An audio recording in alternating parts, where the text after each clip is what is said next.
Okay, so we're gonna go through the same slide again at the beginning because new people joining stuff. So today we are going to be talking about the foundational mathematical structure and how to get them. And to give you again the overview of the project, the main goal of the project is to identify a handful of physical starting points from which the basic law can be rigorously derived. We want to essentially have physical principles from which to derive the different theories. And one of the things that is important is that those physical principles actually have to allow us to rederive the mathematical structure themselves. And today we are going to see exactly how we can do that. And again, the underlying perspective is that there are different things that we can say, that we can claim they exist. We can have things, the things that exist, we call them part of the metaphysical reality. And within that, there are the things that are physically accessible, things that we can actually go and make an experiment on. That we call the physical reality. But then there are even more stringent is the requirement of being able to reliably study things experimentally, setting up repeatable experiments and so on, and we call that empirical reality. And then the physical theories are an idealized of that empirical reality because we make approximation, we make idealization to actually create a theory.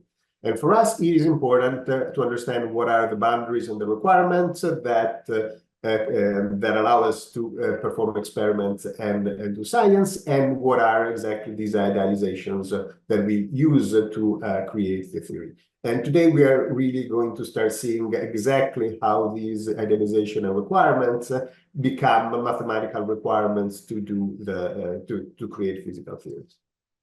And the underlying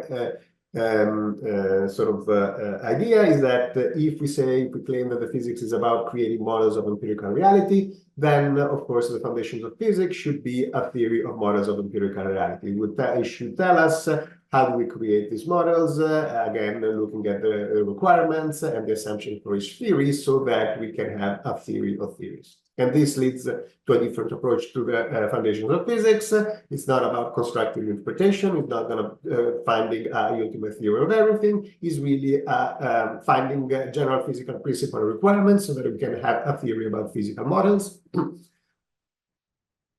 And with that, create a general mathematical framework. And within that, find a specific assumption that rederive the theory.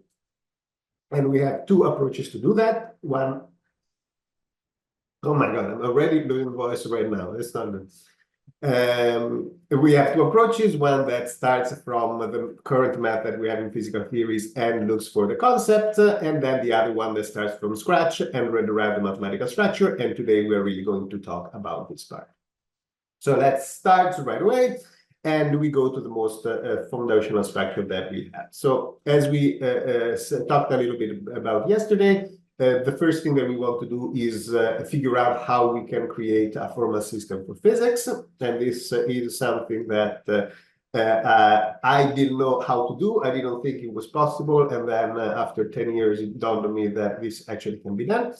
As a review, a formal system is essentially three things. It's a set of primitive notions that are taken as is by the theory. And in Euclidean geometry, for example, points and lines are the things that are taken as is. There is a formal language that allows us to write sentences in the formal system. And then there are a set of axioms that are sentences written in the formal language about the primitive notion that are taken as true without question. And so, for example, one of the axioms in Euclidean geometry is that given to point, there is a line that joins them. Now, in mathematics, you have the primitives are sets. The logic is some type of first-order logic. And the axioms are typically the Zumero-Frankel axiom plus the axiom of choice that most people accept and some do not. And so the question is, what is the system for physics? The issue is that there are problems in formalizing physical concepts. The main problem is that physics always will have an informal component that can be formalized. And the most glaring example is the connection to experiment. The connection to experiment is always going to be outside the formal system because experiments live in the real world and they're not made of symbols. And therefore, there's always going to be an informal part to this. And so we need to understand what are the parts that from the informal system can be brought in the formal system. The other issue is that the physical concepts, so the informal substance, are going to always be fuzzy, and they will have things like circle definitions and so on. And when we bring things to the formal system, we need to make things more crisp, and we need to avoid the circular definitions. So there is a sort of a amount of massaging that we have to do when we go from the informal and the informal. And so in a way, the mathematical concept seems crispier, seems more precise, but they're more precise really because we're leaving out all the things that are complicated. So we're simplifying the objects when we're doing the formalization. And for us, when we're choosing axioms, the axioms are going to bring things from the informal system to the formal system. And we need to choose axiom and primitives so that we can actually justify that the informal physical objects can actually be formalized in a mathematical object in that particular way. So the primitives, the primitive for us is the guardian principle is this principle of scientific objectivity that tells us that science is universally non-contradictory and evidence-based, meaning that it's the same for everybody, and every statement must be either true or false. And this suggests logic as a foundation of physical theory, like mathematics. But the addition is that we need to be evidence-based. So the truth is experimentally determined, and it's not determined by proofs. And so since we have a different way to establish proof, the logic needs to be extended with this idea of verifiable statements. And these are going to be the primitives in our objects, in our system. And things that are verifiable statements are things that has to be universal, that has to be evidence-based, but even if they're evidence-based, there have to be things that we can reach experimentally. So something like the mass of a photon is exactly 0 is not verifiable due to infinite precision problems. We can't verify that. We can only verify statements that are finite precision and relationship between statements that are finite precision. So our formalization needs to take that into account. And a scientific theory needs at least the concept of a verifiable statement because we need the connection to the experiment. So it's a good primitive notion because we need it. So it's not something that I come up with morning, I made something up and I said, I think this is something good. No, it's something that we need anyway. And so the idea is that you try first the object that you need, and then you see where you get from there. And so this is basically the 5 minutes introduction of this. The thing that for us is very important is that we need to be very pragmatic as to what is formalized. And so let's see how that actually works in the detail. So this is sort of our diagram for all we want to do in physical mathematics as we layer things. There is the fundamental layer is experimental verifiability, which is the thing that we're going to look at now. It basically just establishes that there are statements and some are verifiable, and you sort of keep track of what the possible testability of each statement is. There is going to be a notion of information granularity, the idea that each statement provides some information and some statements provide less and more information than others. And then after that, on top of that, we want to create a general theory of states and processes, meaning we have to define what a physical state is and what processes are and so on.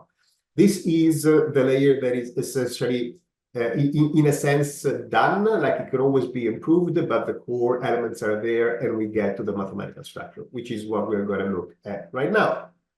So we divide the set of axioms in two. The first axioms are just about the logic, and then there's going to be the axioms about the verifiability of the statement.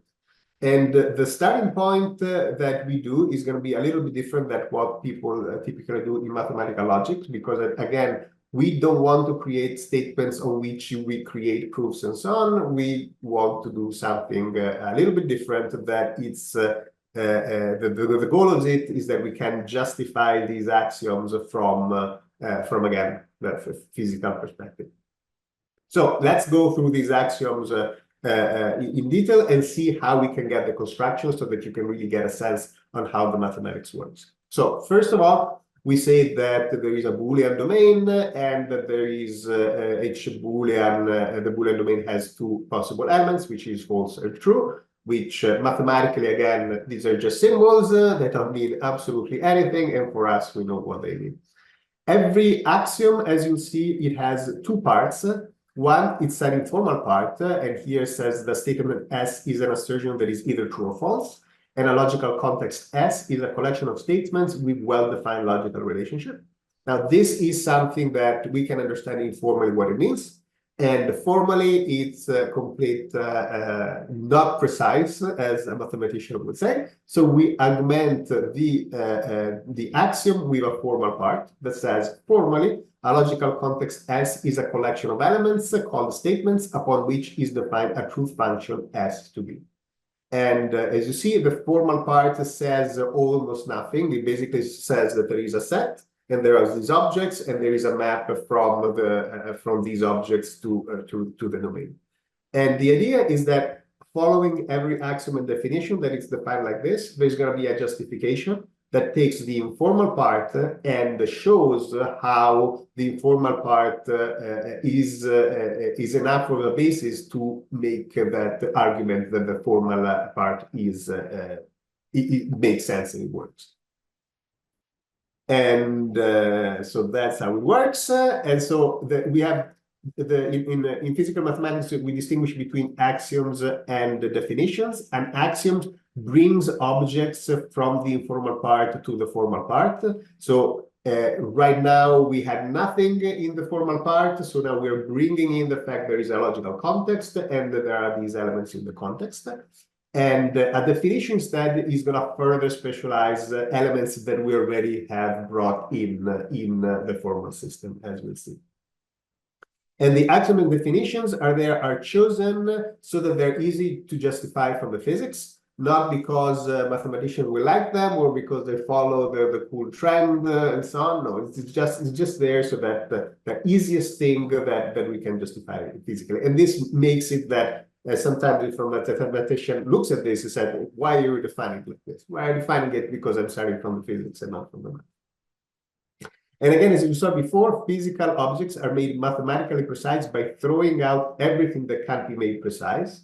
So we know, for example, that an assertion is going to have some structure, and it's going to have some syntax, some grammar, some meanings, but these things can't be made precise, or even if they're made precise, it would be so tedious, and at the end of the day, it wouldn't be so useful. And so we just leave it out of the formal system, and the statements are just primitive objects, are just points, and it's the informal system that is going to tell you what the points actually mean. So from the perspective of the formal system is just given, you can think that the formal system is given some cards, and there is something written in a language that they don't understand, but they have a way to identify which card is what card, and are able to operate with some rules without even knowing what the cards mean and what the statements mean, which is kind of like how computer works anyway. And then in mathematics, primitive objects, those that are left unspecified, must be elements of a set. This is something that I learned the hard way, and it was only finally after many mathematicians kept telling me, this is not precise, this is not precise. Only one mathematician was able to tell me, yes, this is how you do it. This is how you make precise, because you're always going to have primitive objects, and the convention in mathematics of the primitive objects, the ones that are left unspecified, must be elements of a set.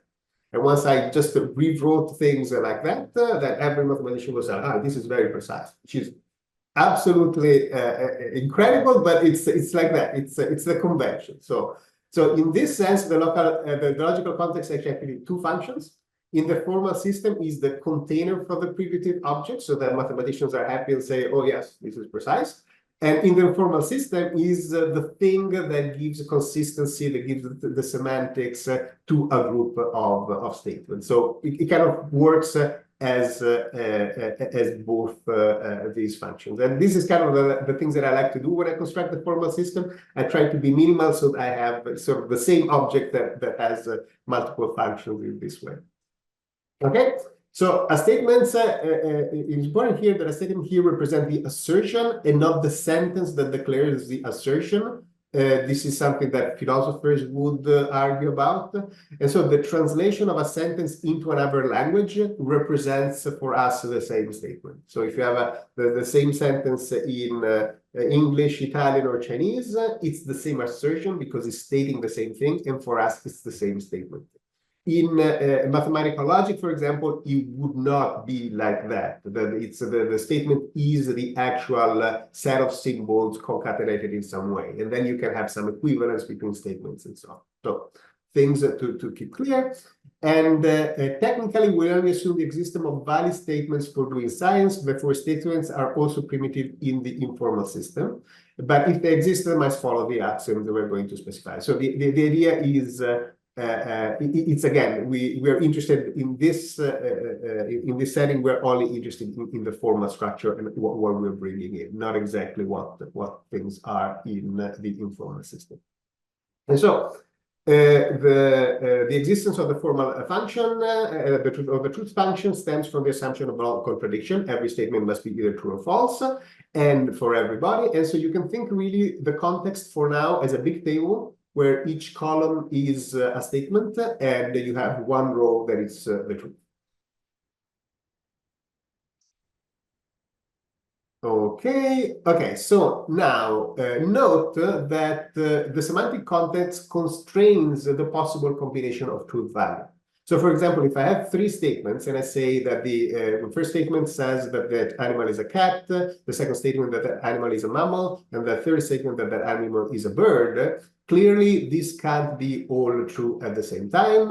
If we know that it's a cat, then that animal must be a mammal, so that this cannot be false, and it can be a mammal and a bird at the same time. So these assignments that we could give to the statements are impossible, and it's the semantic that decides which combinations are possible. It's the fact that we know what a cat is, what a mammal is, what a bird is, that tells us these things are they don't make sense. They can't.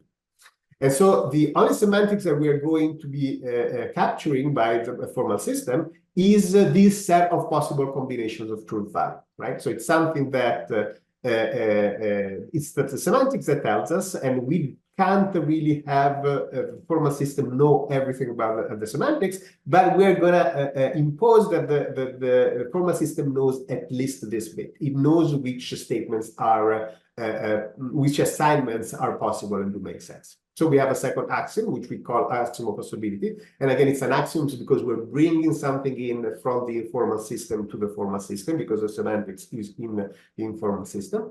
And a possible assignment for a logical context is a map from the context to the true or false, to the Boolean, the domain, that assigns a truth value to each statement in a way that is consistent with the context of the statement. And again, this is our definition for back of our mind. And then formally, each logical context comes equipped with a set AS of B to the S. So this is a set of functions from the context to the Boolean, such that the truth is inside the set. The truth must be a possible assignment. The truth must be consistent with the meaning of the statements. Otherwise, we really botched the semantics. And a map inside S is a possible assignment for S. And so again, now we can think of the context as a big table where the columns are the statement, the rows are the possible assignment, and the truth is one of these rows. And again, it's going to be the role of later of the test, of the experimental test, to figure out which line is the true one from all the possible ones that we have. Right? So if we have like a measurement on the mass of the electron, all of the possible assignment will be all the possible values of the mass of the electron, and one is going to be the true value, and we want to be able to narrow down which one it is. So that's basically how it works. Okay, so now that we have these two axioms, we can start constructing a lot of things on top of that. And this is the beauty of it. We only need these two things. And I will start with definitions, because we already have brought objects in the formal system, and now we can construct things on top. So we can say that a certain statement or a certainty is a statement that is true because of the context, meaning that it's true in all the possible assignment. So we can look at our table, and if a particular statement has a true in all the whole column, then we say that's a certainty. If it's false in all the column, then we say that it's impossible. And if it's sometimes true and sometimes false, depending on the assignment, we should say that that statement is contingent. And again, one of the things that it's important is to realize that the same sentence can be contingent or certain, depend on the context. So if I have the statement, the mass of the electron is 510 plus or minus 0.5 kiloelectron volt, when I'm measuring the mass of the electron, this is an unknown, so this is something that I have to determine experimentally. It's contingent. But if I'm doing a particle identification, I use that fact to identify that the thing is an electron, and so it plays the role of a certainty within that context. So again, this is one of the things that we were kind of saying before, that science is contextual. We said it because of the system and environment boundary, but here there is another type of contextuality, which is depending on the setup of the experiment, we are going to assume some things to be true or some things to be. And the other example that I said is the Doppler effect. If we're testing relativity, then we're testing whether the Doppler effect exists as it predicted. But then when we are doing astronomy, we use the Doppler effect to determine the velocity of things. So we're assuming the Doppler effect to be true in that case. And if it weren't true, then of course we would have to redo the whole astronomy and so on. So it's important to keep track of these dependencies. Another thing that these assignments allows us to do is allows us to find relationships between statements. So we can have different statements. So, for example, the animal, that animal has feather is equivalent to that animal is a bird, because birds are only the animals that have feathers, at least the ones that are alive. We say that that animal is a mammal is incompatible with that animal is a bird, because if one is true, the other one must be false. We say that animal is a cat is narrow, that animal is a mammal, because this is a more specific statement than this. Two statements can be independent, like the animal is a cat and the animal is black, because if one is true, it doesn't tell us anything of whether the other one is true and false, and so on. And what is interesting, that all these relationships can be determined by looking at the set of possible assignments. So, for example, if two statements are equivalent, it means that these two possible assignments are excluded. You only have true, true, and false, false, and that's it. If the statements are independent, then you have all the possible combinations. If they're incompatible, then the assignments that are in which they are both true are it's not possible. And so with this, we can start defining all these things. We can define two statements are equivalent if they are true or false, exactly the same in all the assignments. And with that definition, you can show that equivalence is an equivalence relationship, and you can find the sets essentially of statements that are all equivalent to each other. And that is so important that from now on, we basically are talking, whenever I talk about statement, I really mean an equivalent class of statements, because that's really the objects that we're going to be looking at. We can also define this idea of narrowness, meaning that something is more specific. For example, this statement is narrower than this, because every time that this statement is true, the other one is true. And this is how it works. So you basically, the broader statement is going to be true in more cases than the narrower statement. And two elements are compatible if there exists an assignment where they're both true. And so you can go and rethink of logic all in these terms. And another thing that is important about narrowness is that it gives us a partial order structure, which is the typical structure that you would have in logic, which is what we would expect. And the narrowness is basically related to material implication, but in the sense that if the narrow statement is true, the other one must be true. But it's a little bit different than material implication, because typically the way the one specify material multiplication as a logical operation that returns a new statement. So it's something that takes two statements within the context and gives you back another statement. And for us, instead, is a binary relationship between statements. So it's like a meta statement about statement. It's not within the logic system. And in fact, we cannot have statements about statements inside a context. That's not something that we can have, as we'll see later. And so the order imposed binaries allows us to understand the context as an order theoretic structure for the people that know what that means, and it's the typical order theoretic structure that you would expect. And again, I want to make this more precise. And, or, and not, the operation that we're going to define later are going to be operation within the context, while equivalence, narrowness, or compatibilities are not operations within the context that define, they describe the context, that describe essentially what these property of the assignments are. And this is a little bit different from what people do in standard logic. And it's very deliberative that these are different things, because these combination of these things that are still going to be in the realm of things that are verifiable. But verifying that things are equivalent, that things are tautology, there are certainties and so on, they go beyond the set of tests that one would have. So it's deliberate that there is this division.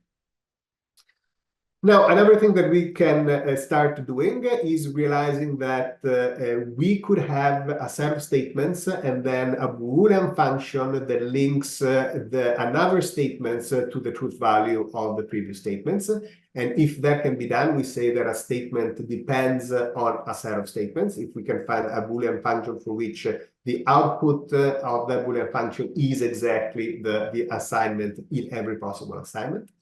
And what we have here is a new axiom that tells us that given a set of statements and given a Boolean function, we can always find in the context a statement with that output.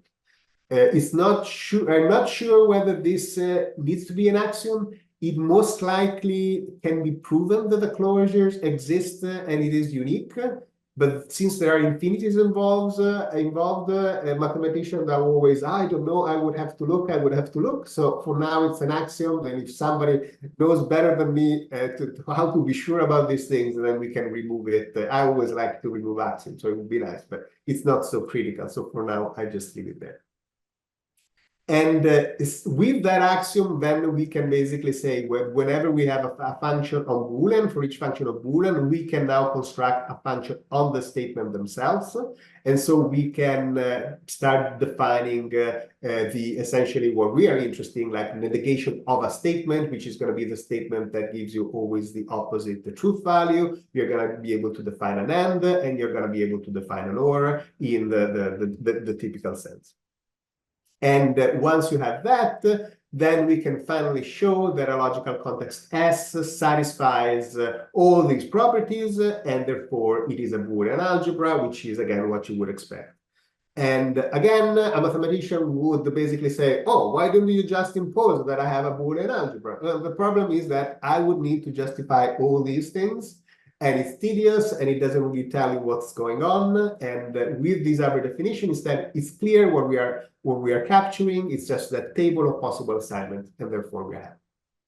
Okay, I think I have to pick up the pace. Another thing that's important that comes more from computer science is the idea that we can take any function and represent it as in a normal form, which is a disjunction of mean term. A mean term is essentially a statement that is going to be true only in one line and false in all the other. And it can always be expressed as the end of all the statements taken once, either negated or not. So for example, this mean term 1 is this and not this. And then, of course, this would be true. And any function in Boolean logic can be expressed as the disjunction of mean term, and this is going to be important later. It's called the disjunction normal. Okay, so we have all these statements of logic, and now we have to add the verifiability. And the verifiability actually works that we're just going to take a subset, say that those are verifiable, and then show that there are some elements, some properties that these things have. Again, we're going to have our axiom because we're bringing something new inside, and we say that a verifiable statement is a statement that, if true, can be shown to be so experimentally, which of course formally doesn't mean anything. And formally, we're basically just saying that each logical context contains a set of statements whose elements are said to be verifiable. So there's just a subset of the statements. And we have these properties. Every certainty is verifiable, every impossibility is verifiable, and a statement equivalent to a verifiable statement is also verifiable. Because the idea is that if they're true in the same number of cases, then of course I can use one test to test the other. And so it's, of course, verifiable. So the new axiom brings the idea that some statements are experimentally verifiable, and this is in general the relationship that you can think. The statement can be true or false, and the test, depending on the cases, can succeed in finite time, can fail in finite time, or can be undefined. It means that it doesn't terminate, or you really can't do the test. And statements are verifiable if there is a test that always terminates successfully if and only if the statement is true. So basically, you remove the undefined, you remove the non-termination on the true case. And of course, you could, if you have a test, you can always say, okay, that's the statement. Okay, whenever it terminates, I know that it's true, and I say that it's false if it doesn't terminate. So you can always do that. And so this is essentially what makes the structure more interesting. The fact that we have this interplay between standard Boolean logic and some like three types of logic, and these things can intersect in different ways. Tests are not objects in the mathematical framework because defining the test formally is completely a mess. And in fact, there is also a circular problem. If I knew what statement would be verifiable in physics, I basically need to know the physical theory. So you really can't do it. And it turns out that even if you try to do it, you really don't need it. So since it's enough and we want to be minimal, we just leave them in the informal system. So we only need to tag what the verifiable statements are, and we can show that all the other, the characterization of the test is even complete just by characterizing this type of termination. Everything else can be derived from that. So certainty and possibility are defined to be true because you can always have a trivial test. It's sort of you just test your formal structure. This is true. I don't need to do anything. And the equivalent of test that we said, the same termination condition, we can use the same test. So one other thing that is important here is that you do not have the negation of verifiable statements. So a verifiable statement is not necessarily, the negation of a verifiable statement is not necessarily a verifiable statement, because when you switch true to false, you see now the undefined that it wasn't false becomes the undefined that it wasn't true. And so the logic of verifiable statement does not include negation. We can now define a falsifiable statement as a statement that, if false, can be shown to be so experimentally. And formally, we define it in a way that S is falsifiable is the negation is verifiable. And then in the justification, we have to show that these two things that are slightly different are actually the same. But essentially, for us, falsifiable statement is the negation of a verifiable statement. And here there is a little bit of how that works, but let's just skip that. A decidable statement is going to be instead something where we can show it to be true or false experimentally. So the test always terminates. And at this point, we would have the negation because there is no problem with the termination. But that's how it works. And again, there is a little justification that one to be done to show that this actually follows the formal is equivalent to the informal. And these are the things that are actually more important. These other axiom tells us the conjunction of a finite collection of verifiable statement is a verifiable statement, meaning that if I take a bunch of statements and I do the end, and there are finitely many, I can go and check. And the test is basically you run all the things, And if they all succeed, they're going to all succeed in final time, and therefore you can just return success. And of course, if any of them does not terminate, then the whole thing does not terminate, but it means that one of them was false, so who cares? And so but the conjunction has to be finite, of course, because if it's infinite, you might require an infinite amount of time to run all the tests. So you are not going to require, you're not guaranteed that you are verified. That disjunction, now we have an axiom of disjunction that tells us that the disjunction of a countable collection of verifiable statement is a verifiable statement. And the thing here is that we only have to check that one test terminates successfully. And once that one test terminates successfully, we can quit and we're done. The only issue is that we need to find that statement, and that means that the statement has to be countable, otherwise we're not going to be able to explore it. And you need to watch out for the non-termination, because you can't just run all the tests, because if one does not terminate, you're stuck there infinitely. And so we have some kind of algorithm here where you initialize n to 1, you run all the tests from 1 to n for n seconds, and if one succeeds, you go on. And if not, you go back. And so at some point, you're going to run all the tests for an arbitrary long time. And so if one test terminates in a finite time, you hit it and so on. Of course, this is not something that you would do in practice, but the point is that we are trying to make sure that the formal system is closed and makes sense. And so this works. So countable disjunction can reach all the tests, and we are good. Then we can have some proposition. Of course, as I said before, decidable statements are closed under negation, finite conjunction, and finite disjunction, because using the Wolgar rule, you can do all these things.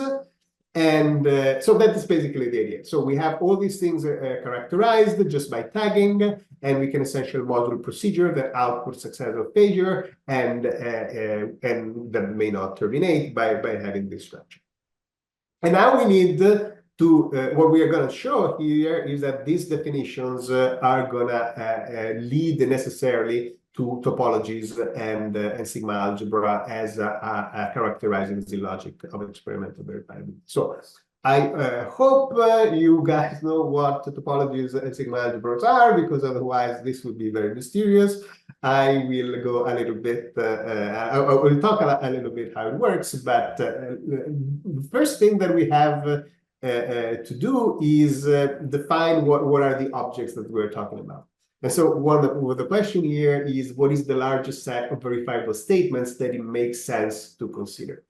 And the first note is that even assuming an indeterminate amount of time, an arbitrarily long amount of time, we can only run up to countably many tests, right? So we don't really assume that we have infinite time. We're basically saying, well, we can always go on, and therefore we can have a countable sequence that we can go and experiment. And of course, whenever we are testing, we finish testing these statements, we are implicitly testing all the statements that depend on them. So if I test S1 and S2, of course, the result is going to tell me whether their disjunction is true or whether the conjunction is true. And so the idea is that really the set of verifiable, the maximal set of verifiable statements that we can test is something that can be run by countably many tests with all the possible combination and all the possible functions of verifiable statement that we have on top. And so this leads us to this definition.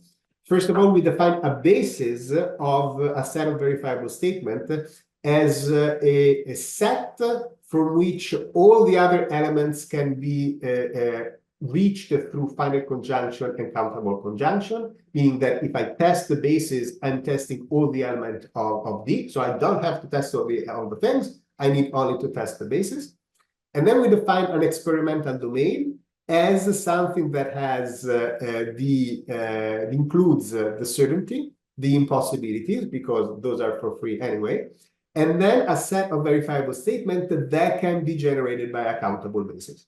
So the idea is that we have our countable basis, and the idea is that in principle, we could go and explore all of that. And the domain is all the things that we can go and make claims having looked at the verifiable statement. And so this is a set of statements essentially that has a certain closure. Now, these are, and this is one of the important things, that at this point, every physical theory must be fully characterized by an experimental domain, because if the physical theory tells us something and only something about things that are testable experimentally, this is the most that we can do. So every physical theory must be one of these objects. And every physical theory must be fully explorable with a countable set of statements, because if it's bigger than that, and it ceases to be a physical theory, because it's giving us stuff that we can't really go and explore experimentally. Now, we're not only going to be interested in the statements that are verifiable, we're actually interested in all the statements that in principle have a test associated with it. And the idea is that we can take the statement from the experimental domain and construct all the possible tests from those. And mathematically means that we're essentially closing our D using negation, finite conjunction, and countable disjunctive. Because we can still create the test for the negation. What we lose is the requirement of termination when we prove. So now we extend the domain to extend all the statements that are associated with the test, regardless of termination. And the important thing is that there is no new information that is captured. When I tested the whole basis, I have tested the whole theoretical domain, even though the theoretical domain is much bigger. So I just need to test the base. And with that, what we can do is for every statement now, we can define a verifiable part, which corresponds to sort of the best successful termination that we can find from all the text. From all the tests, we can define the falsifiable part that corresponds to the failure, and we can define the undecidable part. And so we have a grip, as we said, to the whole tests, to the whole the elements of the test, even though mathematically we only capture verifiability. We can capture everything without that. In the theoretical domain, now we can look for statements that essentially tell us everything about the domain. So something like the mass of the electron is less than 511 kiloelectron volt. That's a verifiable statement, but it doesn't tell us everything about the domain. Something like the mass of the electron is exactly 510 kiloelectron volt, then would tell us everything about all the possible statements. And so we want to find these statements, and you can show that these statements are actually in the theoretical domain. And we call these statements possibilities. And really a possibility of the domain statement that picks one assignment. So you can imagine as something that picking one line is true in only one line. And as we said before, these are essentially min terms. And so what you can show is that a possibility is a min term for any basis that you chose. And so you have a way to construct mathematically these things as both statements and as both lines of as possible assignments. So you have a one-to-one correspondence. So this is more or less how it works. You start with a countable set of verifiable statements. You close under finite end and countable, or you get the experimental domain. You'd add all the statements with tests. These means closing under negation. This is the theoretical domain. You have all the possible assignments, and the possibility corresponds to any elements, any possible assignment. And so these possibilities essentially become the points of the space. And now this is where the topology comes in. Each column can be understood as the disjunction of possibilities. It's basically, this statement is going to be true in these cases. That fully defines the statement. Then this means that the experimental domain now is closed under the finite end and the countable or of those sets of statements. So because now each statement can be seen as a set of possibilities. And because you have this closure of finite end and countable or becomes a finite intersection and countable union, this is a topology, because that's the definition of topology. A topology is something, it's a set of sets that is closed under those operations. And the theoretical domain is going to be closed because it were closed under negation and countable, and it's going to be closed under complement and countable union. And this is essentially the definition of a sigma algebra. and which is not just any sigma algebra, but it's the Borel algebra generated by that topology. And so the point is that you now have a complete map, you know what all these elements are and how do they map physically. And this works extremely well. And the verifiable part, you can show that it's interior, the falsifiable part is the exterior, and the undefined part was actually the boundary. And so for us, topologies and sigma algebra capture this logical verifiability, but for us, they're part of a single structure. They're not these things that I could have or not have. We need all of them exactly this way, because, for example, for us, it would not make sense to talk about of an interior of a set that is not Borel, because the Borel set for us means nothing because they're not things that are associated with the test. And that's why we can avoid a lot of problem mathematics, like the Banach-Kaczmarski paradox and so on. We can avoid all of that because for us, all the sets that are interesting are Borel. The non-Borel sets are things that are not accessible experimentally. We don't care about that. I don't have time to go and look at a lot of examples, but you get that the standard topology of the integer and the topology of Lagrange makes sense with the notion of finite position in the side of the domains. You can sort of give meaning to the separation axioms. One thing that is interesting is that the fact that you have a countable basis is going to tell you that the maximum number of elements that you can distinguish experimentally has to have the cardinality of the continuum. Therefore, any set that is larger than the continuum is absolutely not interesting physically, which is something that probably physicists already thought, but at least we now have a good justification. Another thing that you can show is that any causal relationship, any inference relationship that you have in physics must be topologically continuous in the topology defined by the verifiable statement. And this tells you why functions in physics must be well defined. And it even becomes the difference between topological continuity and analytical continuity also becomes interesting because if you have a topologically isolated point, analytically the function can be discontinuous even if it's topologically continuous. And this is exactly what happens, for example, in a phase diagram. The triple point can be checked experimentally. We can have a mixture and say, okay, we are in the triple point, so we can verify it. Therefore, that point is topologically isolated in the topology of logical verifiability. And we have, in fact, the internal energy change discontinuously at the point and through phase transition. And this makes absolutely sense, both mathematically and physically. So we can get to this level of precision, which makes me think, yes, we can actually do a mathematical theory, a formal theory of physics that works, very well. And there are a bunch of things that we can do better. Here, there are some possible to-dos, but as I said, we have this chunk that we're very happy with. It works very well. One of the things that we can then define on top of this is ideas of quantities and ordering. And this is essentially how it works. Whenever we define quantities, we are really defining references. So when we define the clocks, we're going to define the clock as a series of ticks, and we are going to use those ticks to determine whether something happens before and after each tick. So the way that we model these things is that we say that we have a reference, and a reference is a set of three statements. If something is before, is after, or on the reference. And of course, in general, things can be wholly before, wholly on, and wholly after, or they can also be on and before, on and after, and so on. But of course, for example, things can be before and after and not on, right? So there are some logical constraints of this, and we go and we can characterize those logical constraints. And then, of course, from these references, we want to rederive the real numbers. We want to be able to say, I have enough references.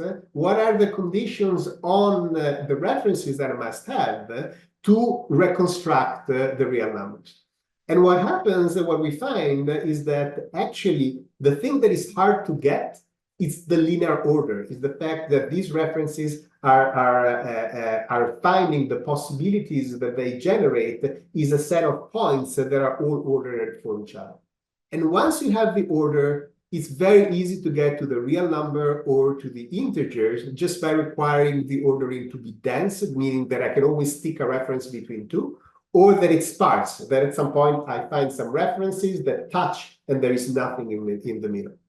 And there are these three requirements that you need for getting an order structure. First of all, you need the references to be strict, meaning that there is nothing can be both on and before, on and after. Either something is before, it's on, or after. You don't have anything else. And you can imagine that this would be a good assumption if the thing that you are going to measure, it's much smaller with respect to the reference itself. So that, you know, the time where it overlaps, you can just ignore because who cares? And everything that you need is that the references are aligned in the sense of that the sort of the befores and afters, they are pointing in the same direction.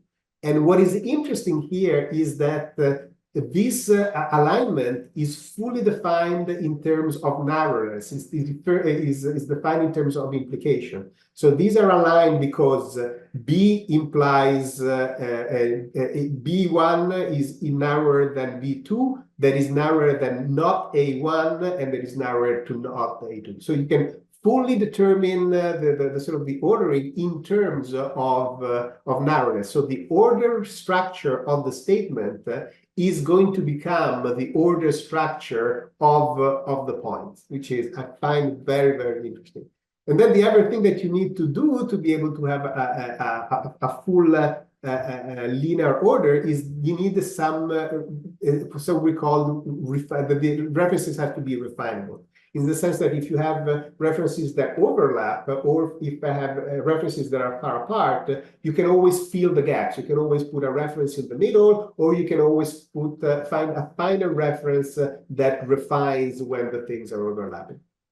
And from these requirements, with a lot of demonstration, you can go and recover this linear order. And the thing that is important for us is that these three assumptions are very, very idealized, and we can't imagine that these are actually true or they could be factually false at Planck scale. So I'll skip from all these details because we don't have time, but it's basically saying what I just said in a more, but I think, there you go. What is interesting to us is the failure. So you're requiring references to be strict, meaning that you know the extent of the things that you're measuring is smaller of the references themselves. But then there is a sort of a problem that at the end of the day, when you're going to deal with fundamental object, you're using fundamental objects to determine the ordering of other fundamental objects.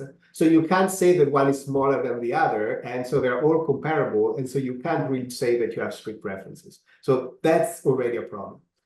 The other thing is that if clocks or anything else have jitter, then you cannot achieve this perfect synchronization. So you can't really say that whenever something is before one reference is also before the other, because things might shift around. So you are going to lose the fact that the references are aligned. And also, there is the problem that you're not going to be able to make these clock ticks or these references as narrow as you want. And so you are going to lose verifiability. So really, we don't think that this can hold, the mathematics can hold. And what is interesting to us is that you don't just break the real ordering, the fact that you have a real line. You really break the ordering, meaning that you really can't have a consistent notion of before and after, right? And this is the thing that makes the structure break at a much more fundamental level.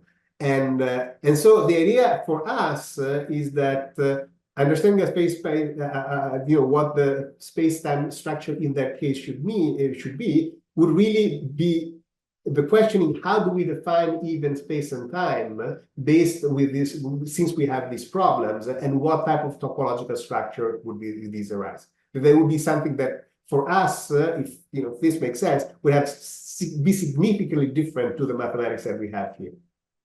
So one of the the thing that we can sort of think as a toy model, right? So you can imagine that these are different points identified by the reference, and I can say that this is after this, and I can say this is before this is before this, but I cannot say that this is before this or after this. I don't have a notion of order in between this. The same thing, right? These is ordered with respect to those, but I do not have the order in between these two. And so the idea is that we could think or imagine, and if it's possible or not, I have no idea, but we could imagine a topological structure where these you kind of have order at large scale, but not at the small scale. And I have no idea how this would work, but one thing that is clear is that currently we have a hard distinction between topology and geometry. Like the topological structure are studied independently for geometry.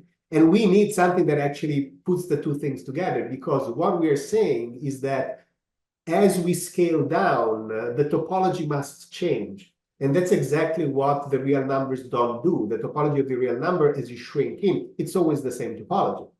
But it's obvious that we are going to have less precision as we go down. Things are going to become more fuzzier. And therefore, we need to have something at the topological level that has to change as well. And again, this probably is researching pure math. I have no idea. So there are these two things that people still hold in physics, that the discrete, when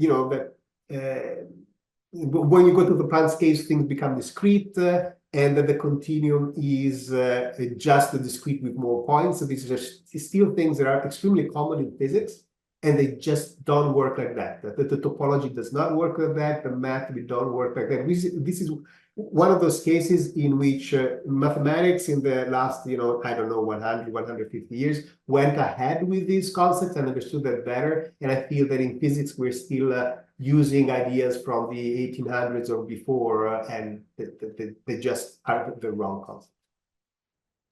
And I don't think I need to talk about this. So I'll tell a little bit about information granularity, which basically is we don't know how to do it. That's basically the whole thing. We have a sense that we saw that the logical relationship gives us the topology of the sigma algebra, and therefore they give us a notion of ordering in terms of narrowness, because we can say that the position of the object is between 0 and 1 meter is narrower, gives us more information than the position of the object is between 0 and 1 kilometers. But we can do that because this set of possibility is a subset of this set of possibility. And that's the only way that topology can tell us something, or whether something is bigger or smaller, where things are exactly contained. And the idea is that we want to know whether something is finer. If it gives us more information, it's a more refined thing, and we want to be able to compare things that are different. So we want to say that the position of the object is between 0 and 1 meter is finer than the position of the object is between 2 and 3 kilometers. And this we can do because we have a notion of geometry. The thing that is interesting is that if we say the fair die landed on 1, we also know that this is a finer statement than the fair die landed on 2, on 3, or 4. And this is more of a probability requirement. We know because the probability of this is going to be lower than the probability of this. And even in information, you can have the same notion that if we say that the first bit is 0 and the second bit is 1, this is a finer statement that just say that the third bit is 0. It gives you more information. And so what is our suspicious is that measure theory, geometry, probability theory, information theory, all those things, all that they're doing is quantify the level of granularity, of fineness, of refinement of the statement in sort of in a generic way. And so the idea would be to have an operation that we call, again, fineness, defined on the statements, from which we can recover then ideas of probability, ideas of geometry, or an idea of information. And we need, if we had an operation instead of a measure, right, we could have something that works at a different level of precision, even though those different levels of precision are infinitely far apart, and would allow us to define what the units and physical quantities are. Because, again, we don't have currently a way to put these things in math. We don't have a sense of what actually mathematically are the units, are the physical dimension, and so on. And the idea is that this would be something that we can do. So if we have this type of ordering, we would be able to say that a point A is finer than a set of 2 points, a set of 2 states in position and momentum in classical mechanics. And then that this set of points B is smaller than a range in momentum and a range in position. But I wouldn't be able to compare the range in position and the range of momentum because there is no sense that one statement is finer than the other. These are incommensurable things, and therefore I can't compare them.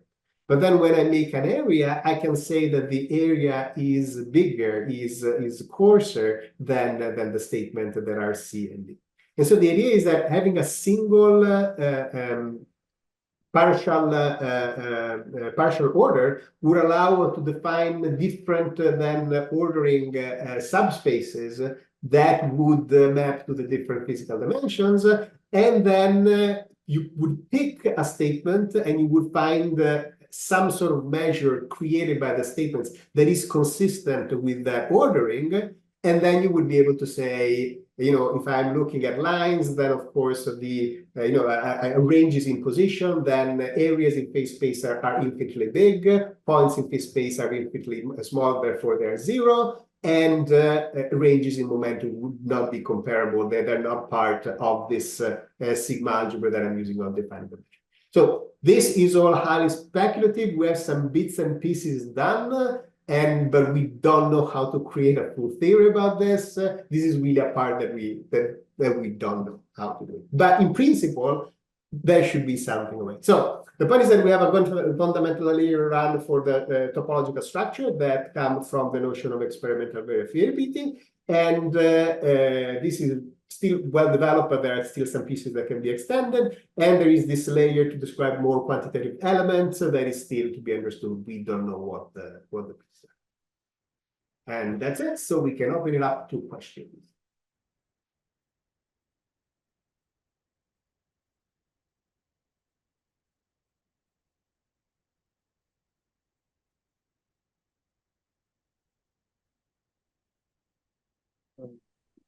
Hello.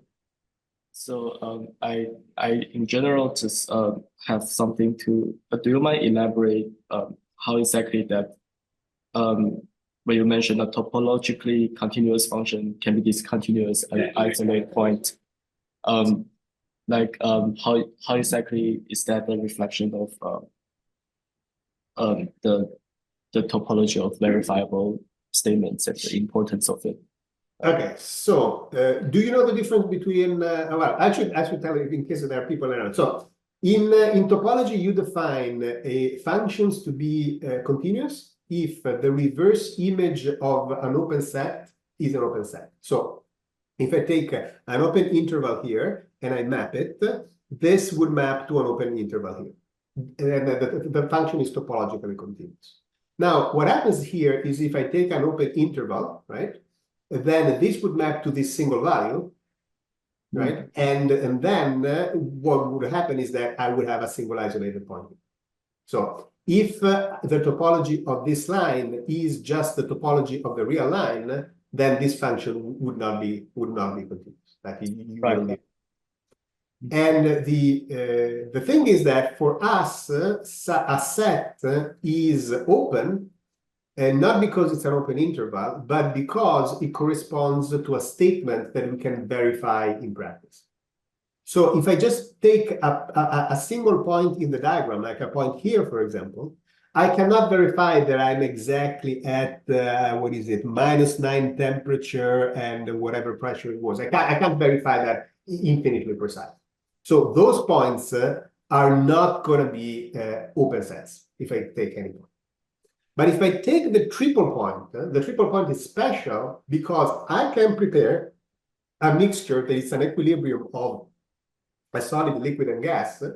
And then I can say, oh, I am at the triple point.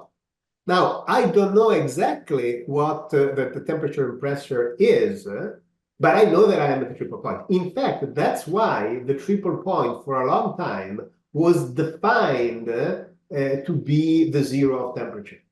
Because everybody could prepare it and you say, okay, I don't know what it is. Well, I call it zero. That's going to be the zero.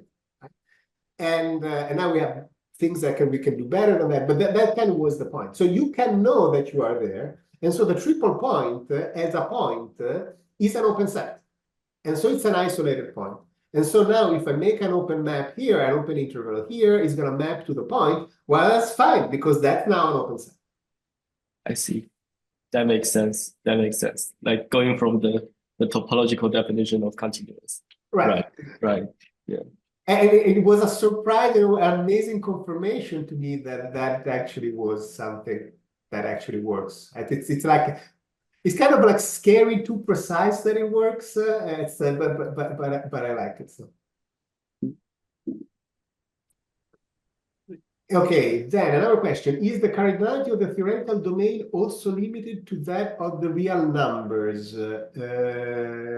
Let me think. So the cardinality of the theoretical domain, meaning the cardinality of the statements that are in theoretical domain? I just remember, like, you had some bound on the cardinality, and I just don't remember exactly what was bounded. And I was just thinking if you could at least like add theoretical statements somehow, and they could be at least bigger. Okay, so the bound is on the possibilities. On the possibilities, okay. Right. So the point is that the possibility really define the cases that are defined experimentally, because you had a bunch of verifiable statements, and then you from those you define what things are possible and what things are not possible. But those are like the what are they called? Min terms? The min terms of the basis, yes. Okay. So you can think as a possibility, as we have here, as a string of a countable string of false true that tells you what each base is doing, if each element of the base is false or true, right? And once you know the truth or falsehood of the bases, you know everything. So these are the basis for all the verifiable statements. And right? The theoretical statement, because the basis is the same. Yes, of course. The I just have more. I have also negation to complete the set. And so the basis must be at most cardinality of the real numbers. No, the basis must be at most countable. At most countable, and that's why, yeah, okay. So that means that each possibility is a countable string of binary digits. Yeah. And which is here, and then a countable string of binary digit is a number from 0 to 1. Yeah, I'm just thinking whether using like fields, which I guess have even more cardinality, right? Like a field, if you could, like, do you really need them, or would that conclude that you could describe the same thing with like some smaller set of functions or whatever? So for the fields, you're meaning functions in the terms of field theory. Yes. Okay, so what happens is that if you look at the functions from R to R, if you take all the functions, including the non let's say non-continuous one, you are going to end up with cardinalities that is bigger than the real numbers. But if you look at the continuous one, which is the only one that we are interested in, you then get exactly the cardinality of the continuum. Okay. So that would justify using them using only the continuous functions, at least in theoretical statements. because then they are still useful. Yeah. Like that would be fine. Okay. And you're closed because once you have a set, now you have functions, and I want to go and map from functions to functions. Well, as long as the thing is continuous, you're still going to have the cardinality of the continuum. So sorry, as long as the thing, yes, as long as the continuum, you're going to have the cardinality of it. And you keep going. So you're closed. Whatever objects you construct, all the maps are always going to have this cardinality.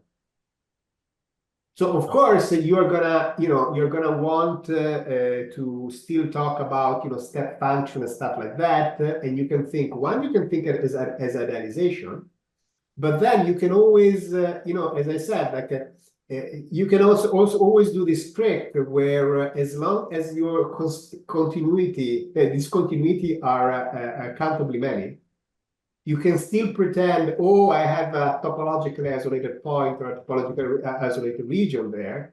And so in principle, you can still bring them inside the framework and never have a problem.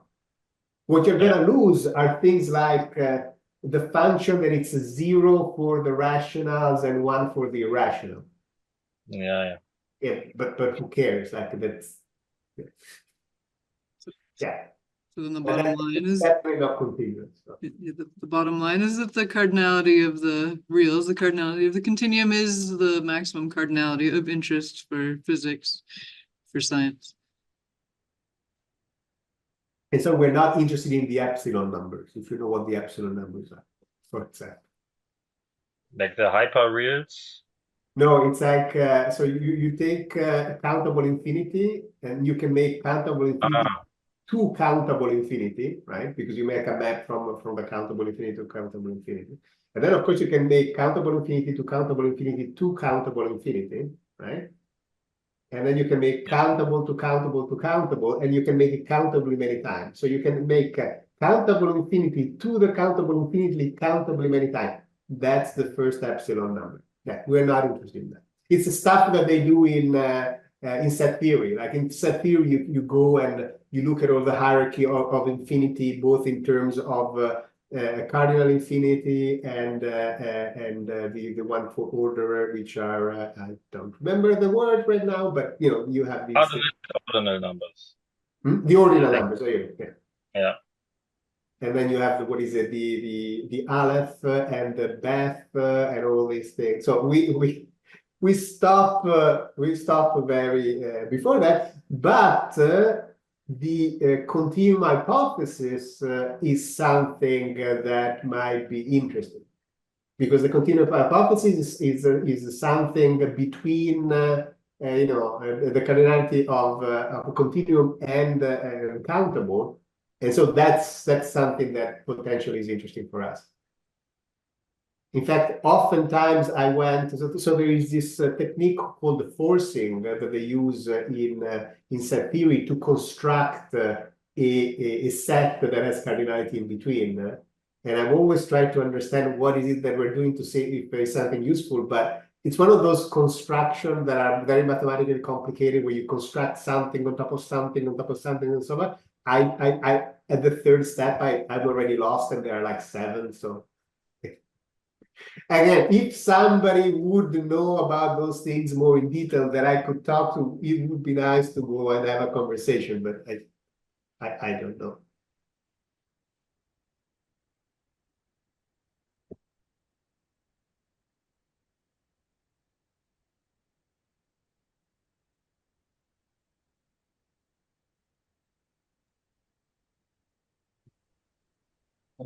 If no one else has a question as of now, I would like to also ask about the relationship between the truth table and the experiment. So I remember you talk about there are like 3 different types of statements, right? There's certainty, contingents, and impossible statements. Yeah. And, so I guess I'm also curious about, like, say there is an experiment who verify certainty statements, then the natural conclusion is, well, there's nothing wrong with the models, and it's great. But say if there is a experiment that at least suggests an impossible statement. Like, what is it that we should change then? Like, is it that we should change the experiment, or should we change the model? Right. So the model is basically, the idea is that every model starts with some premises, and those premises are basically your certainty, like things that you are holding to be true in the model, that they are true. And of course, in principle, you can go and find experimentally that actually, you know, the premise was not true, and the whole model breaks down. So at that point, you have the wrong model. The model is not accurate. So you're not verifying a statement within the model. You just disconfirm the model, but it's a problem. You're throwing out the model. In the assumption here is that you're dealing with a model that is actually holds in the realm of possibilities that you're looking for, and you are narrowing down all the possible choice in the model. So, for example, you assume that the mass of an object or a fundamental particle is a real number, right? It could be that actually mass is a much more complicated thing. It's like a tensor in a higher dimension, right?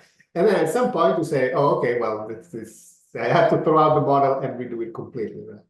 And there is also a sense where you can even just saying, look, at the end of the day, the only thing that I'm modeling is my detector, and so my detector is, making some measurements, and those are the verifiable statements, and so one certainty is that whenever I made whenever I made a measurement, a particle actually went through and I actually measured something, right? And those are more robust in the sense that they're not assumption on what the physical system is there and so on. It's just, my detector works like this. But of course, your detector could also break and not work in the way that you thought it was. So, but in the realm of range that you think, okay, my detector is actually working, then you're basically safe. So the point is that this is by design a very generic framework that you can essentially mold it in whatever case that you want. And I do think that these are more the type of framework that we need as a foundation for physics than saying, oh, I have a particular model of what happens at Planck scale. Because if you're doing, I don't know, chemical processes and so on, you don't really care what happens at Planck scale, right? So you can't really use that as a foundation for everything you do. But you're still gonna use real numbers and stuff like that. So you have a topology, and you are gonna talk about phase transition, and you have these things that are discontinuous. So we can make better sense of all of this because the model is more flexible and I can adapt to all these things.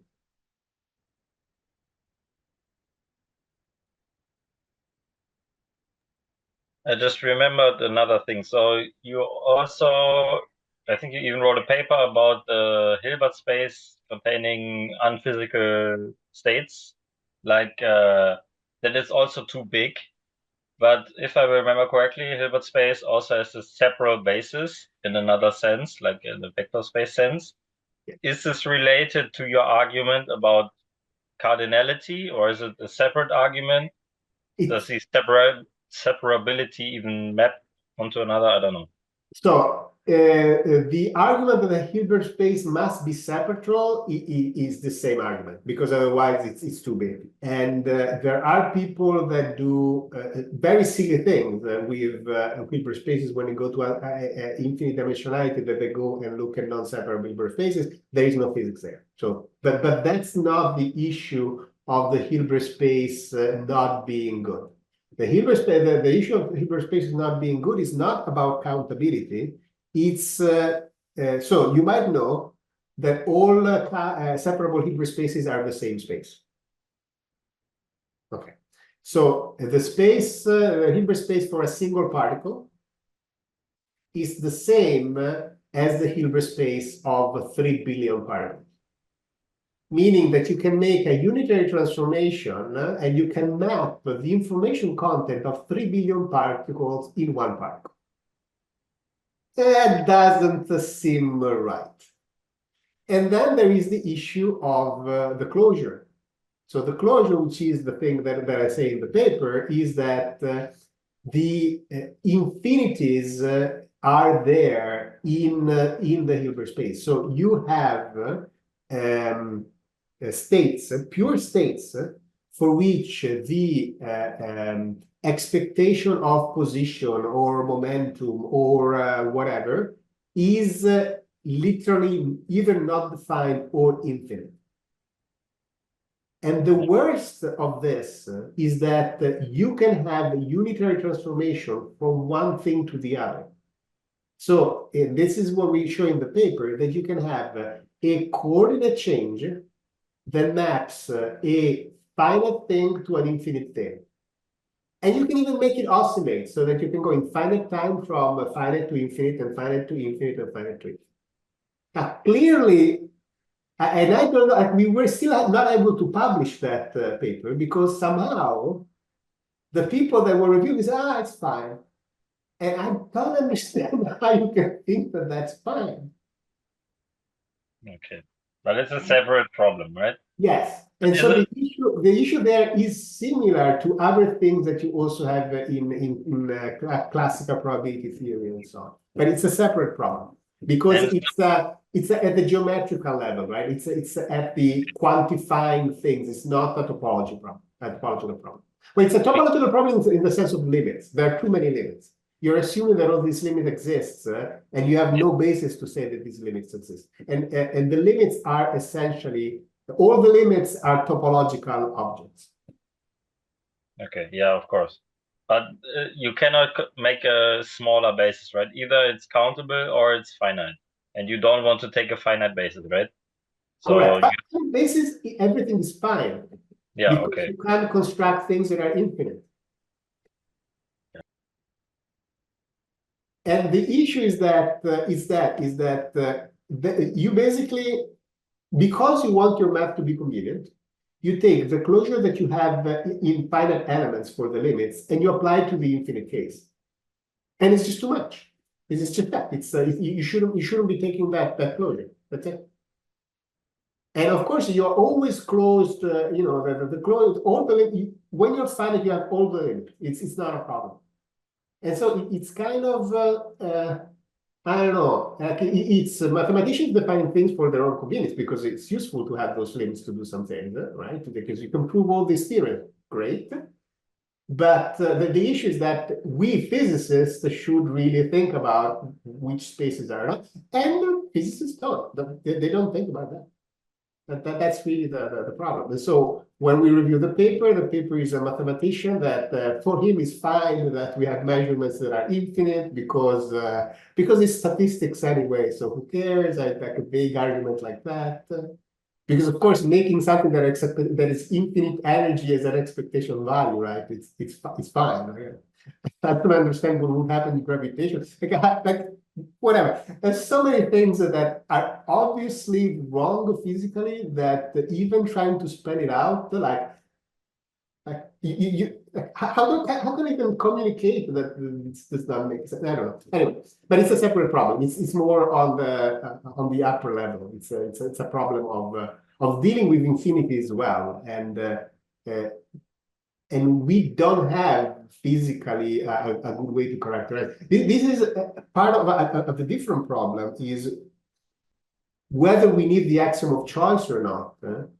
That's yet another thing that I would like to have a conversation with something that knows than me, because there are some subtle things that somehow saying that something is countable is different than saying that it's countable and this is an enumeration. I don't quite understand why, but for the people that do these things, it's a different thing. And the point is, for us, the only thing that is countable is going to be the basis. Like every infinity is going to come from that basis because it's basically saying these are all the experiments that I can do.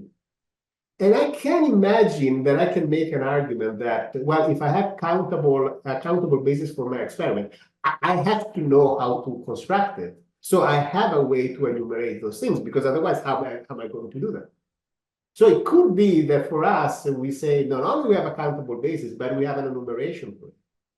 And it could be that all the things that you need, I have no idea, right? I'm saying things that I don't know, but it could be that all the things that you need that axiom of choice for, you say, oh, well, I just use that enumeration. And at that point, you know, the intuitionists are happy because, we got rid of the axiom of choice. We still have the infinity that we need, which is the only infinity that we need is this, to be able to get, and the only infinity that we're going to get is this infinity of the continuum, because more than that, we're never going to reach. And it's a specific enumeration. That's the other thing. Like one of the things that Schwartz spaces seem to do is that works well for quantum mechanics is that the basis, you know, it's a particular base on which you have to decay, you know, faster than any polynomial. Therefore, you can't make an infinite reordering, because if you make an infinite reordering, you could make something that goes down like a polynomial go slower. And so the enumeration of the bases, it plays an important role. I don't know exactly how, but it plays an important role for the Schwartz space to make something that is more physical for quantum mechanics. So in that sense, I think that there is a connection between all these things. We need to understand exactly how to characterize these infinities, because you know, as I said, infinite reordering in physics do not make sense. Because with infinite reordering, you can make things weird. So let's say that you have a probability distribution, right?